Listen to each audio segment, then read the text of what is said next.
khum nào chụp tam gia này khum bung mày à sẽ đọt ra cái rừng gây sẽ này chụp khi bắt trong mấy chế này cái nó được nó khá nó hài nó khai tao là bà bè được cái trong mấy chế tay co bà mà sinh bà ơi này chụp khum này bung xí mày ta này nhảy về cái đi bung mông nó xuống này chụp rồi yang cái rừng gây tam gia này bộ bung mày tới không phải mà cho tao khá cái rừng ba trong cái chăn này cái đi cái này cho bằng nuôi gà tay gì đâu có ba thì hay khai trong cái bông nó bò cho tao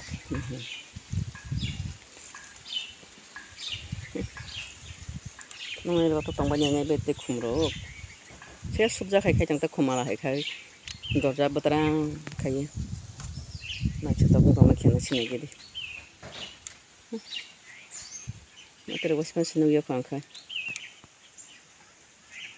cái cũng này cái yang ngọc tông ở bờ mua khai cổ vải mua khai cổ số ngọc tông ở ý co cổ số ngọc tông rồi cái lò lì lì khai ba tông ý co không trăng số mà khai cái này cho tao này cái đi mình nuôi cái này này gì số này cho tao cũng rồi tết tông ý co mua cái dân dân này đi ta mà này ý co mà bỏ này cho tao cái ba tông bari wo narka này trong cái này cho tao ý co không bari wo đợt ra kerja hambai nhở nó